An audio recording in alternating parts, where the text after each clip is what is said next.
Hi there, HatMan here, and this is part 2 of the vlog that I started yesterday, which is all about helping you house hunt. So yesterday I covered topics about how to look for houses, and today I'm going to be talking about how you deal with landlords and agents when you first start signing up.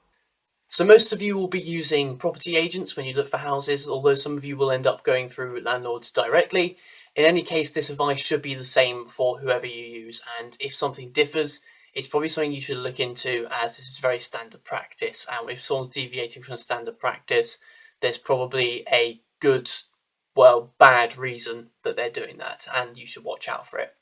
So, tip number 1, don't be rushed into doing anything. So, something that will come up a lot when you're house hunting is a little trick that a lot of local agents use, particularly in Selly, and that is the "this house is about to go."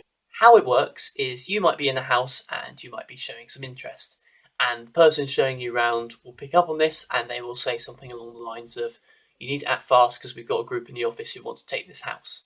And they'll want you to commit to the house straight off there and then. This is almost never true. It's a practice that I avoid doing in guild lettings, even when there is genuinely someone there to take the house. I like to make sure that everyone is actually factually informed about the situation, because it's an aggressive tactic and it pushes you into a decision early, and that is not something you want to do and something you should take seriously, like house hunting. A variation of this tactic is the "all the houses are gone" strategy. This usually takes place at the start of your house hunt when you first make inquiries, in that the agent will say of the local area that all the houses are gone, or there are only one or two left. And in an area like Selly, there is a surplus of rooms to the number of students who are in the university, so this is basically never true. But it is there so that they can force houses down you that you might not normally go for because they want to get you concerned.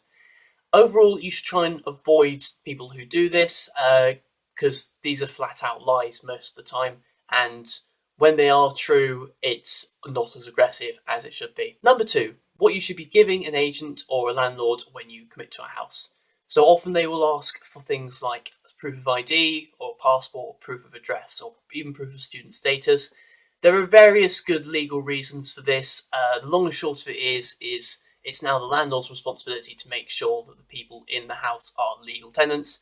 So it's very normal to be asked for a photocopy of your ID, passport, or something with your address on. So on that note, here's a quick list of things that you should be paying a landlord or agent when you move in. Your deposit. That's it. So some agencies will ask for things like sign-up fees or paperwork fees or letting fees, and for you guys as tenants and in particular students, these are entirely unnecessary and you shouldn't even be paying them. How a letting agency works is that the letting agent does not work for you. The letting agent works for the landlord.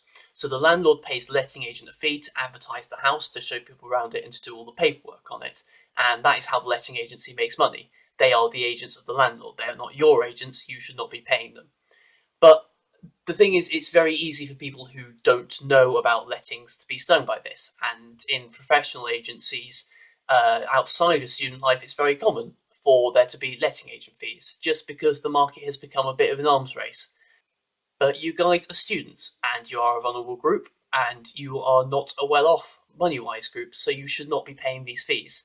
Now, there are a number of agencies in Selly and the local area that don't charge these, the notable one being Guild Lettings, the one that I work at, which is completely set up for students, and the whole point is it is a free service for you to use apart from the deposit you have to pay. For the best part, deposits are normally returned in full, and even if they are not always returned, you end up getting most of it back anyway. What the deposit is there for is if a tenant completely wrecks a house or doesn't pay rent, the landlord has some security there with which they can claim some money back that they've lost. And to be honest, this is very normal practice. It's something you would do when you rent a car, it's something that you do in other sorts of business, and it's not unusual to be asked to pay a deposit. On the other side of this, if you're not asked to pay a deposit, this should set alarm bells running, because you need to question where the landlord is going to try and make the money back if they need to. A notable example of this is a house that Guild Lettings took on about 2 years ago, which was originally owned by a landlord who'd let it through another agency. Now, this house had no deposit on. In fact, it had something called a compulsory cleaning charge, which was a minimum of £90. No matter what state the property was left in at the end of the tenancy the tenants were always going to be charged at least £90. A simple Google search on the practices of said agency showed that they were very good at finding excuses to charge for stuff they didn't need to, and ended up charging tenants in other places extortionate amounts. This, long story short, this led to a massive legal mishmash of stuff for guild lettings, which eventually we didn't have to charge them anything because they were good tenants and they left the property in good condition. But the problem is that you should actually be paying a deposit. And although it sounds weird for me to come from you shouldn't be paying money to saying you should be paying money, paying a deposit is not a bad thing.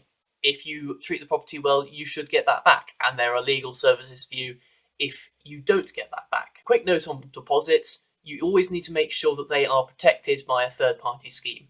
So the one we use at Guild Lettings is called the Deposit Protection Service, but another common one is My Deposits. What this means is if there is a dispute about the deposit, there is someone else who is looking into it as opposed to just you and the landlord. There's a third party there just so it's actually unbiased and you will get a proper result. Tip number 3. I really shouldn't need to say this, but actually read the tenancy agreement before you sign it. Some of you might be surprised that I'm saying this because it's fairly implicit in property letting that you should read your tenancy agreement, but it's surprising how many people don't and how many people come to guild services complaining about stuff that they realise was actually in the contract in the first place and they just simply didn't read. Long and short of it is, even though there are practices that are suspect or illegal, if you sign a legal document agreeing to let the landlords carry out a legal panda dance rave party at 1 o'clock in the morning in your house with absolutely no notice, it makes things a lot more difficult in the long run when you are trying to make a complaint, because at the end of the day you have signed something saying you agree for that to happen. And you can easily avoid this by just simply reading all of your contract carefully first before signing it. What it boils down to is this is a legal agreement, and for a lot of us who are doing this first time, it's probably one of the most important documents in your life so far that you will sign. So it needs the time and respect that implies. So hopefully this has been useful to you.